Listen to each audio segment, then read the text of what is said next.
How Does Human Memory Work? By Academy of Learning Career College. This model provides a helpful framework for thinking about how memory works. Memory can be thought of as having three critical components. Sensory memory. Sensory memory takes information from the environment through the human senses: sight, hearing, touch, taste, and smell. Sensory memory can take a lot of information, but information is stored for only a very short time, with visual information being stored for less than half a second and auditory information being stored for only 3 to 4 seconds. Working memory. Working memory is what you are conscious of or what you are thinking about at any given moment. This is where the memory work happens. People can only handle a small amount of information in their working memory at one time. We cannot think about a million things at once. In fact, we can only hold about 4 things in our working memory at a time. We also cannot hold that information for very long.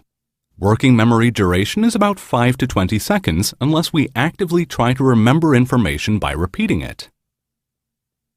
Long-term memory. Long-term memory is where we hold all our memories. One goal of learning is to get information into long-term memory so we can use it later when we need it. We have a lot of room to store memories, but the memories we store are not perfect representations of the outside world. Long-term memory is relatively permanent. However, if we want to maintain easy access to a memory, we need to retrieve that information regularly. What this means is that learning depends on 3 critical processes: attention, encoding, and retrieval. Attention. To get new information into long-term memory, it must go through the working memory, and to get into working memory, we must pay attention to it. This means that attention and focus are the starting point for learning.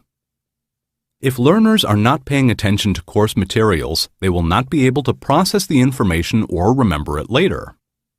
Distractions, text messages, notifications, daydreaming, are not helpful for learning.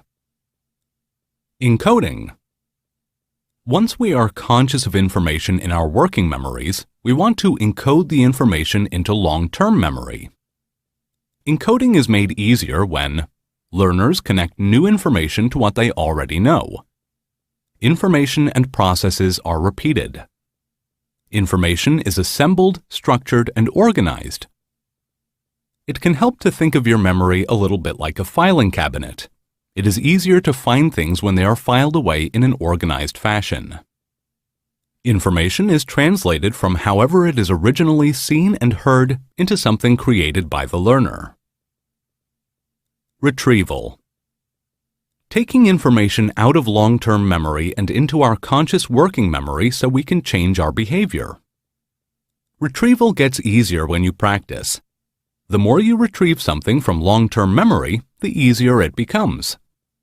People who have been tested on material are more likely to remember it later and apply it than people who only studied the material.